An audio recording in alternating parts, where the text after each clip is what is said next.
All right, good morning. Welcome back to TwinStick Garage. On today's episode, I'm going to continue working on little by little.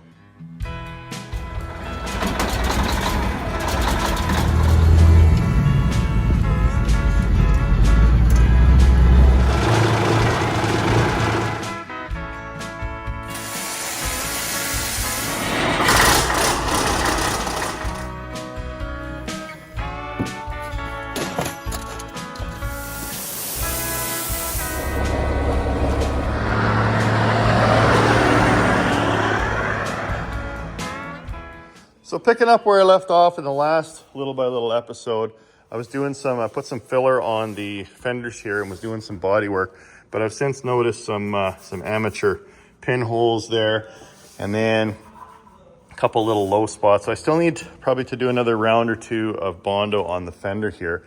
And then I haven't even started sanding on this side yet. So some work to do on the fenders, but what I also wanted to tackle was the door skins. So in that previous episode where I put these cool door skins on that I got from Truck Shrouds, all I did was I huck bolted across the top to leave them in place. And then I needed to get some blind rivets because of course these ones here are blocked by the door frame. So those have to be blind. There's no way to get in behind there. And then the ones along the side and the bottom are just regular rivets.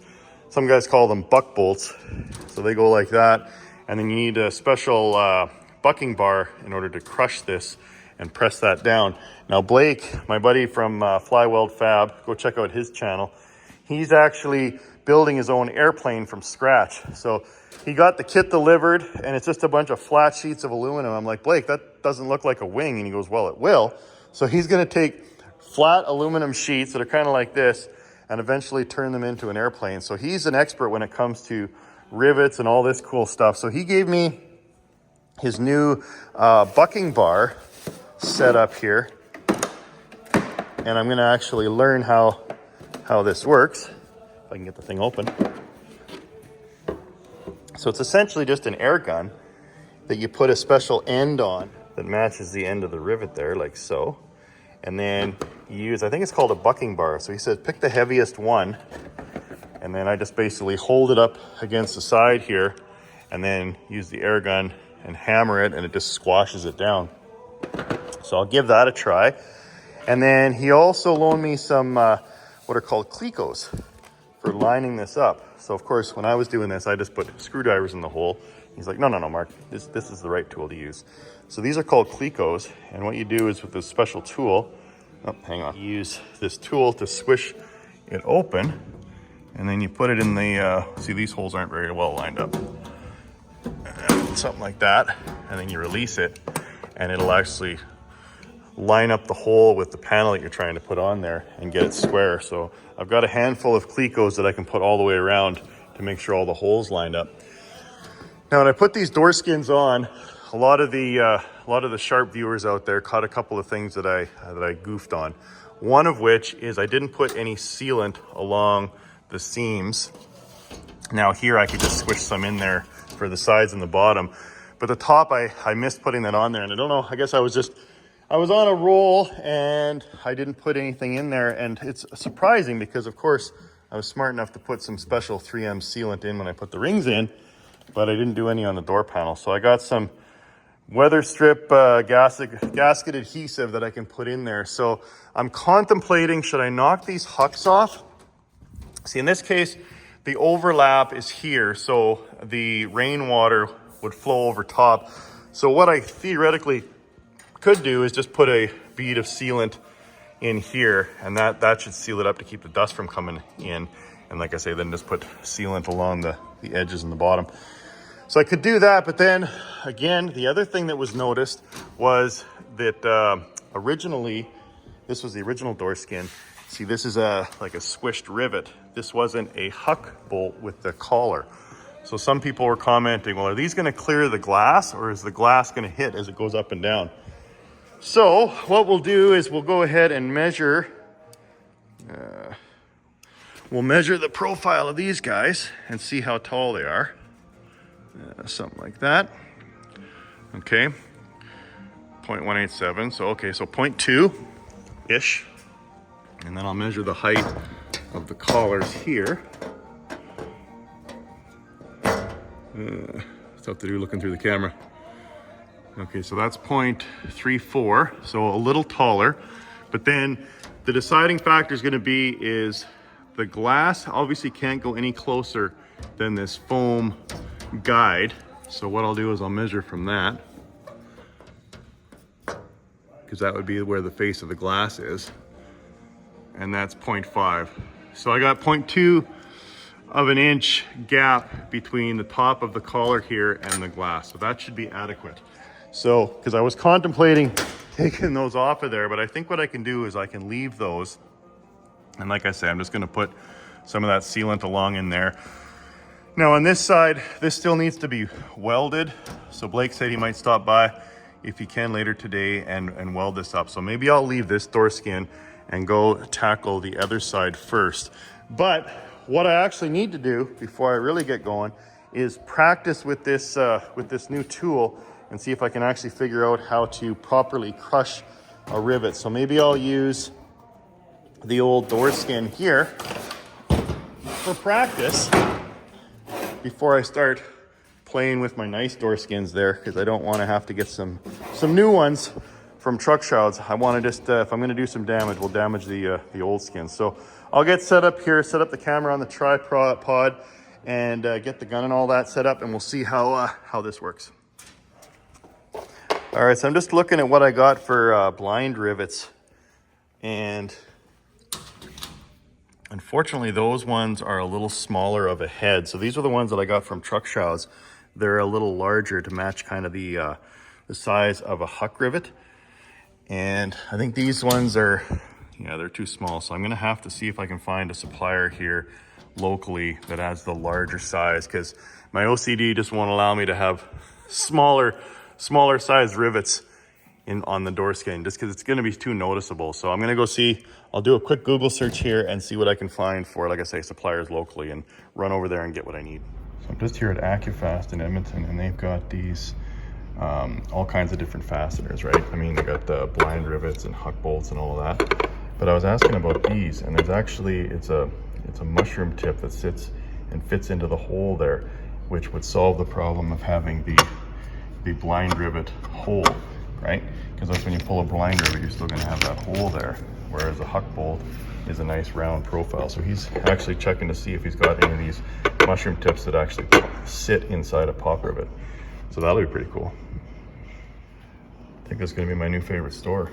And look at this, I got the nutserts, all different sizes, blind rivets, Huck rivets, awesome.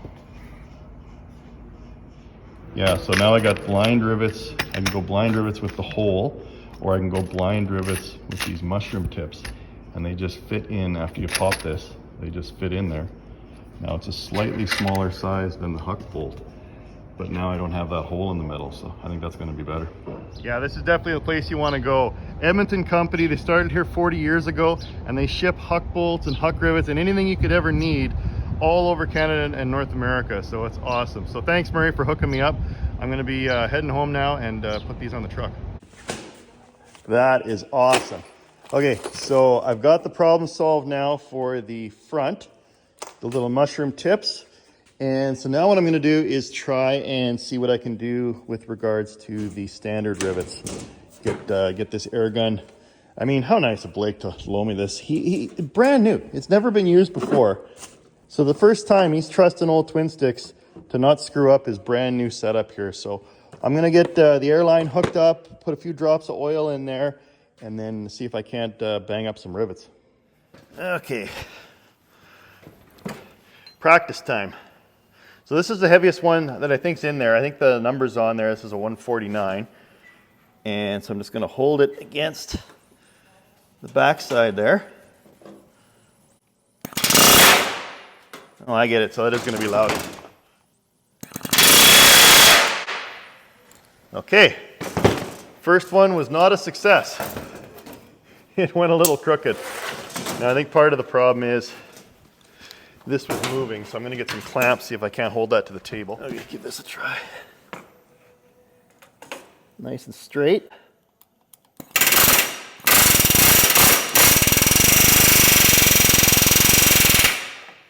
Still wants to go crooked.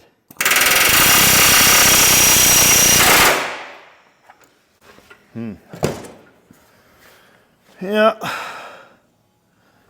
Well, old TwinSticks does not know what he's doing here. These look like shit. This, like everything else, is a bit of an art. Maybe I'll keep practicing.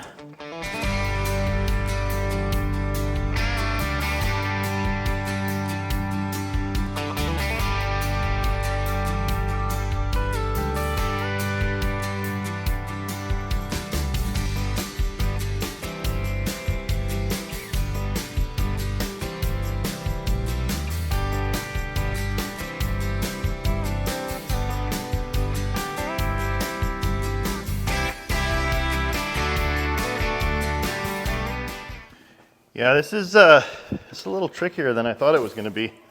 So what I realized was when I was just trying to hammer a rivet through just the aluminum panel, it was kind of bouncing around and going crooked. So I thought, okay, well, let's try and recreate having the thickness of the metal there for the door. And that got a little better. As you can see, that's probably my best work there. So I think if I can make them look like that without damaging the head of the rivet too much, because the problem is if you pull the trigger too much, it squishes it really quick, but then the cone here will actually chew into the head of the rivet. So I don't know how to avoid that. So, because if I just go slow with just a little bit of air pressure, kind of like this, give a demonstration. Maybe up here. So I can go slow with a little bit of air, but then it doesn't compress the rivet very much. But then it's still damaging the head. So maybe the trick is you just get in there and give her a quick zap. Well, of course, like I say, it's bouncing around when you don't have it strapped down. So yeah, I guess what I can do, it might be easier to actually do this on the truck, because here I'll show you what I mean. Because obviously the door is more solid, and I can see if I've got the gun straight and holding the, I guess what would you call that? The ram on the backside. Man, it's a lot of them, and if I muck them up, if I damage the heads, I'm gonna notice it. Man, I wish the damn Huck collars would fit, and so the door would still close. I wish it didn't have to be like this, but yeah, it's a new skill. Come on, Mark. Don't be scared of learning something new.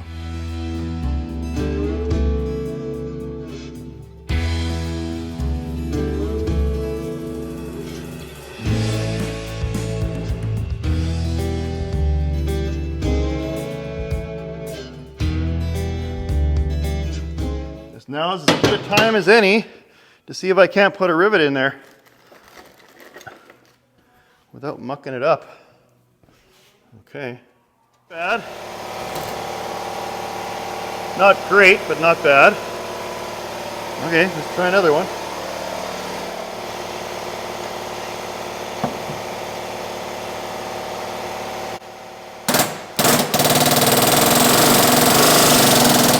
Oh.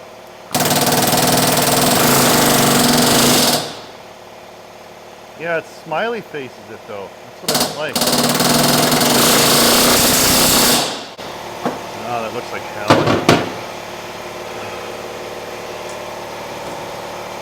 Oh boy. I'm not happy with that one.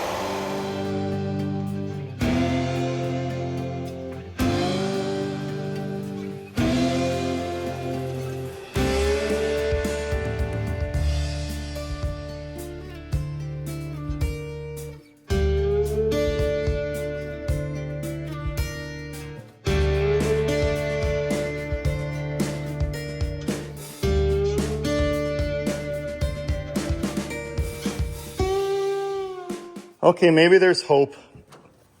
So what I decided to do is I watched a few YouTube videos on how to do this properly instead of just guessing. And one of the tricks that one of the guys said was use a piece of tape, because what that'll do is it'll kind of soften soften the edges in there,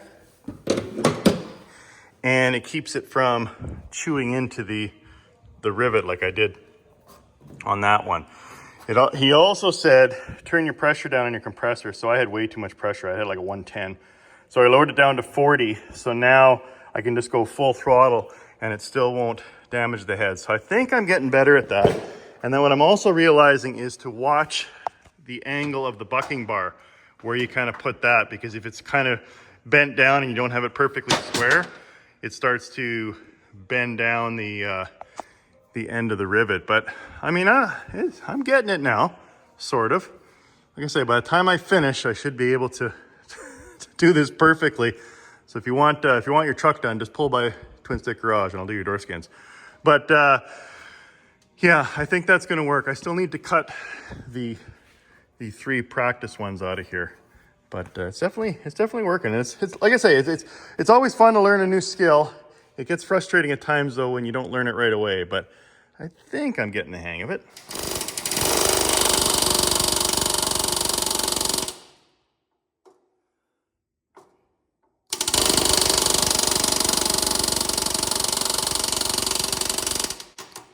Yeah, you see it's kind of bending down, but it should still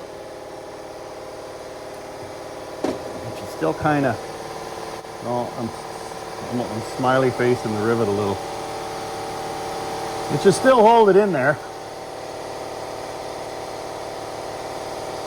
Oh crap. I just realized I didn't put any sealant. Oh, that's what happens, folks. When you got ADD like me, you get going on a project. And I totally neglected to put sealant in there. What's the best kind of work? Rework. All right, so I drilled them all out of there, and now it's loose again. Get that cleat off of there. At least I'm getting lots of practice, right?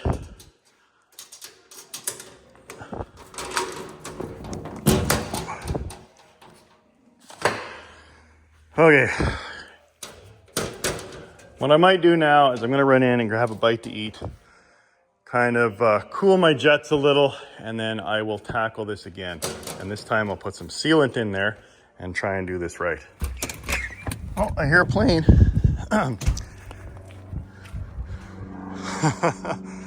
You know who that is? It's the head of Blake and his boy Jake. Looking good, Blake, looking good. I see you down there. I see you. I'm ready to work, sir. Yep.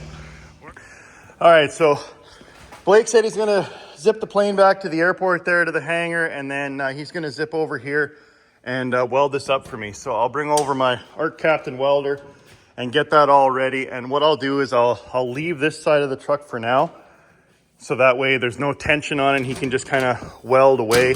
So I'm gonna go over to the other side now, put the sealant on, and start working on the buck rivets around the bottom and side there. So as I mentioned, I'm not going to go through the trouble of removing all these Hucks up here. I just don't think that makes a lot of sense. So what I'm going to do instead is I will just put the sealant along that seam there, and then I'm going to try and get sealant in here and all the way along the bottom and all the way up the side. So if you're going to do this at home on your truck, make sure you put your sealant in before you start putting your door skin on.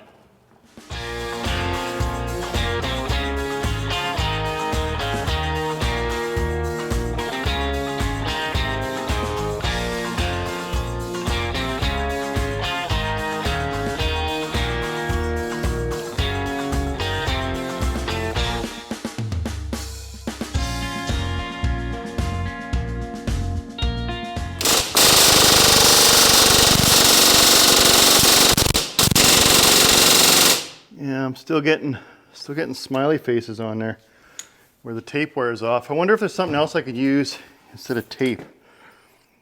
Maybe a little piece of rubber or something soft to keep it from biting into the thing. Because I'm getting a good technique. I'm getting them square, well, reasonably. Aircraft makers would probably laugh at what I'm up to here, but I mean it's going to work. I don't like, there's a little bit of smiley face there. Maybe I can find something else that I could tape. It's funny, they don't make something that softens the tip. I mean, obviously you got to have the hammering power. Let me see what I can find. Actually, I got an idea. What if I put the rivet in and then put a piece of tape over that? And then when the tape gets torn, I'll know that it'll hold the rivet in place. That's one benefit. And when the tape starts to tear, I'll know that I'm pushing too hard and it's going to make a smiley face. And then I can even build it up 2, even 3 levels thick. This is TwinStick's patented technique. See if it works. Okay. Oh. Tape on tape. Maybe I'll take the tape off the end here.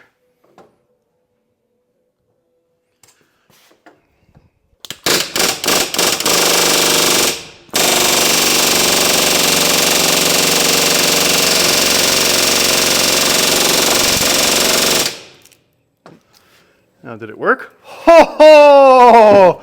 Nice! No smiley face, and it's crushed beautifully. Okay, so that's the technique that I'm supposed to use. I think I finally got this nailed.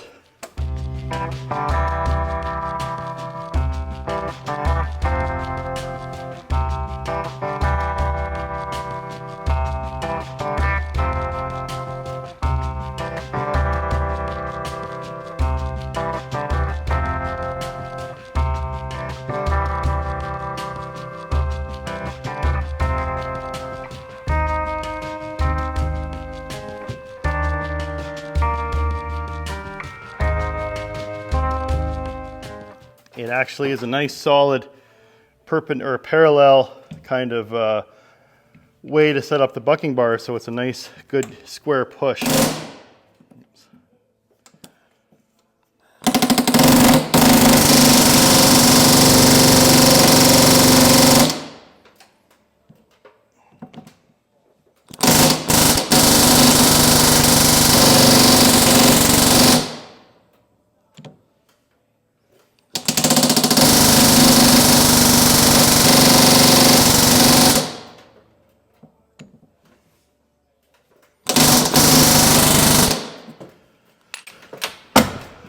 Okay.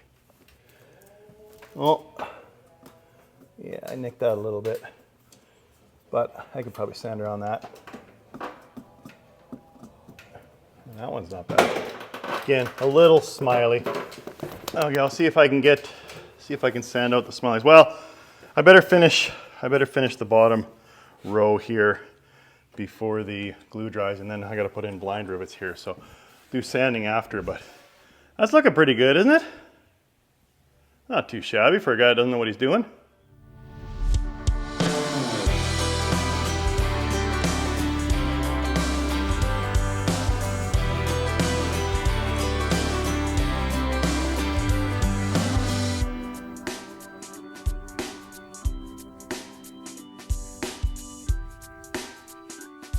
Blind rivets, we've got those ones, and then I've got these ones.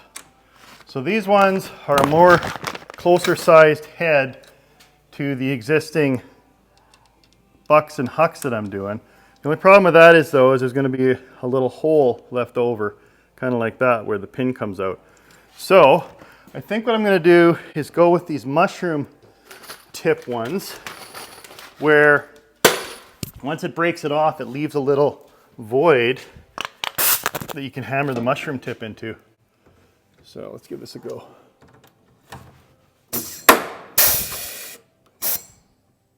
Oh, broke it off already. Okay.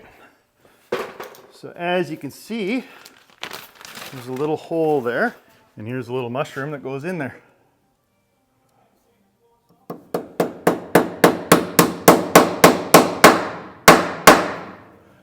Now I think that looks better. That's a little smaller diameter than the Huck bolt head, but I love the fact that it doesn't have the rivet hole. So I think I'm gonna go with that for all of those.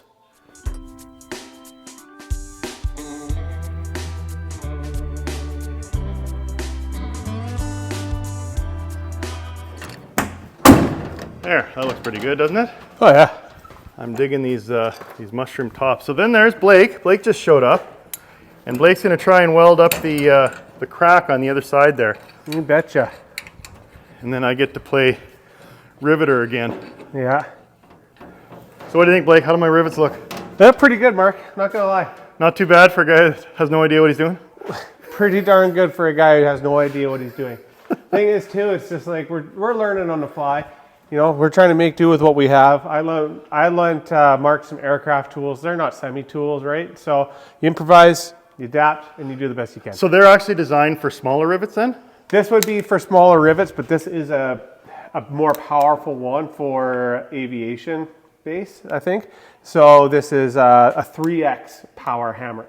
So most people use a 1X or 2X. Yeah. So the 3X is a higher power one, but you can dial it back a little bit too. So I'm sure it had no problem hammering the rivets, but to my knowledge, it's more for aviation. The smaller stuff that you're going to be using it for. Yeah, people probably in the comments will know more about it than what I do, but I was advised by some of the guys that I'm being mentored by for aviation stuff to get this 3X. style stuff. But were the Clecos handy too?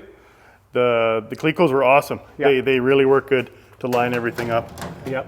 So, Some of my holes are wallered out a little bit, so the 1/4 inch actually worked. The 3/16 ones would just fall out. Perfect. So I just used the 1/4 inch. that's all right. That's all right. But yeah, it works good to square it all up. Yeah, and keep it all in nice, and then that way it's just you don't start here, work your way around, and then you end up with a big pinch point somewhere and realize it don't fit. Yeah, that would be bad. So I got a little piece clamped in here to help keep it straight, right? Because now I want to keep this from dishing out. And when I tried to do a little repair on it earlier, I didn't know what was behind it, right? Yeah, and because it had the full interior still in exactly. I wanted to keep the heat off of it. So now that I see in behind here, I got a little piece clamped on to help keep it straight. And does this trim come out? Perfect. it. It does? Oh. Look at Yeah, that. I'm learning. You're going to have to put that back in.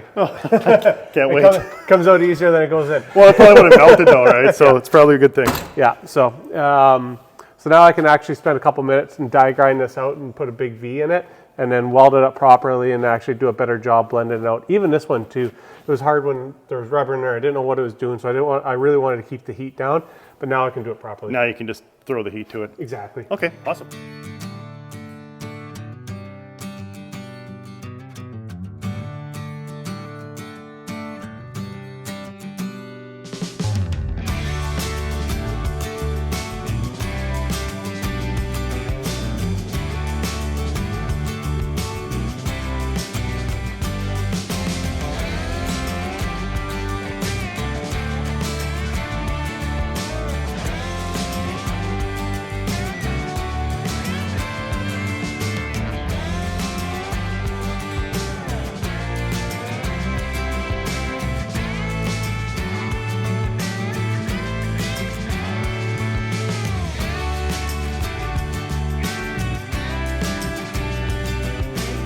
Oh, wow. That's beautiful, Blake. Yeah, that'll work good. So if you notice in the time lapse, we were throwing too much heat. When Blake was welding here, it was warping the skin. So I had to take my Huck rivets off of there, hopefully for the last time. So now, Blake, I can finally do this right, as long as I remember to put on the goop before I put the door skin on. So I'm going to do that and put all the Hucks, the bucks, and the blinds, well, the mushroom tips. Yep.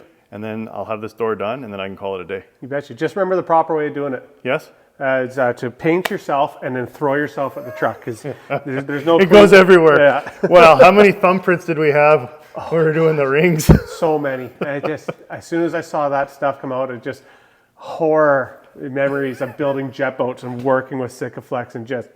You'd have it all over at the end of the day? Oh, we're repairing bows and so we're redoing the UHMW and I'm underneath in a tight area trying to like. Make sure you get it on the seam. You're painted. It's in your hair. I just cut my hair at work several times and I'm tired of it. Yeah, but it's all good. Yeah, we just had to pop the skin off too because when I put the weld here, there's a bit of deflection on the back. Yeah. And then that would have interfered with the Oh, that's skin right. There afterwards. was some weld that came through that. Yeah, that was pushing it out. And so, I mean, like, you know what? We're this far. You don't have all these done. Let's just knock it off real quick and then you're done.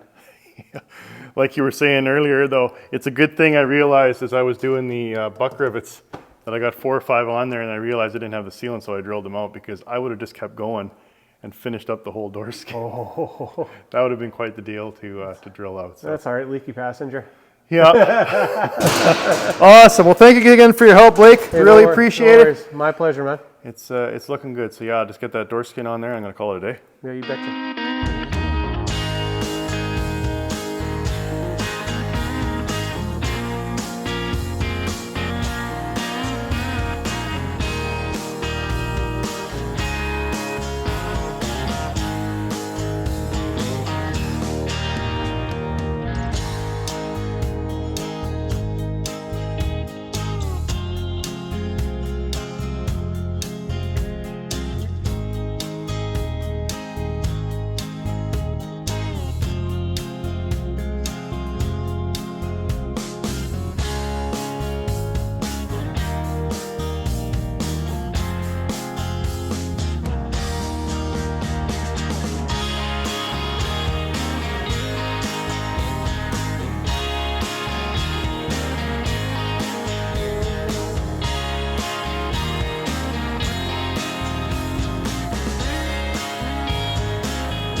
Oh man. Well, I think I'm finally getting the hang of this.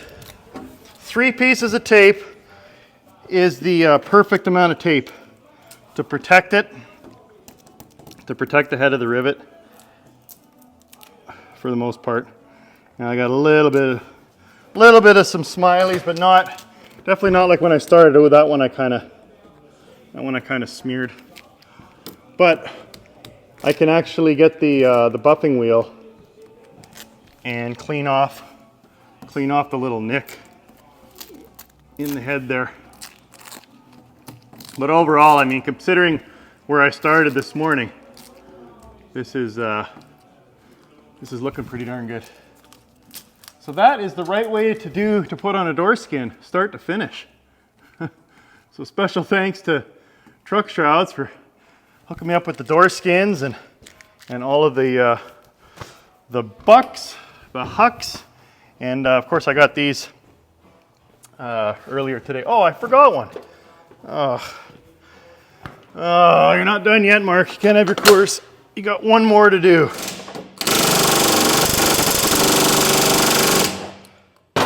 There, how's it look? Oh, good squish. Ouch. Good squish. I think I got the hang of this now. Okay. What was I saying about a course?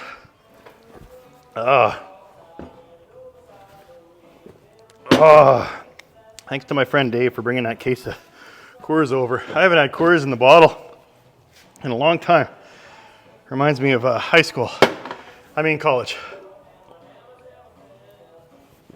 Oh yeah, and thanks to AccuFast for the little mushroom tip rivets there. So there you go. Hope you learned something. Hope you enjoyed the episode. I know I learned something. I learned that buck rivets are a bit of a challenge, but very rewarding when you get it right. So, I should also remind you to go check out the American Truck Historical Society at aths.org. They got their they do an annual truck show. They kind of alternate between East Coast and West Coast United States. And it's in, I think it's in Pennsylvania in June. So that's coming up right away here. I don't know if I'm going to make it to that show. I'd sure like to. That's a long way for old Twin Sticks to get down there. But if you're anywhere in near Pennsylvania. What's the name of the city? I'll put it down below in the video here. But if you're anywhere near it, I suggest go check it out. There's so many trucks there. I think there's, I mean, the Let's Go truck show is about 200 trucks, and don't worry, I'm registered for that in September. But this, the ATHS show is like 1,000 trucks. So you actually rent golf carts to drive around because you can't walk it and see all the trucks in a weekend. You got to use a golf cart. So go check that out. Great organization. Sign yourself up for a membership. And with that, I'm going to wrap it up. Thanks again for watching. Oh, another announcement, I guess, is I've got a new channel. So I know this channel started out as trucks. Started working on little by little. Brought home Snowman and then started working on the Iron Duke. And I know that's what a lot of you out there, a lot of the fans are really interested in me working on trucks and truck videos. So then I started working on the Trans Am, and some of the folks were like, well, I'm not a big fan of cars. But then some people have found the car stuff, but then they're not that interested in trucks. So I figured to make it easy on everybody, I'm going to split the channel. So I've actually set up a new YouTube channel. It's called Snowman Speed Shop, Snowman. So you can go check that out. I'm going to start putting, I mean, for a while I'm going to have them on both channels, but eventually I'm just going to do car stuff and four-wheeler stuff on Snowman Speed Shop, and I'm going to keep TwinStick Garage just to the big rigs. So go check it out. If you're a fan of the channel, you'll be a fan of Snowman Speed Shop, and sign yourself up, subscribe to that. There'll be a lot of good car stuff coming up on there. And with that, I'll take a breath. I'll take another sip of Coors, and I'll wrap her up there. See you next week, and don't ever forget, if you got it, truckers brought it.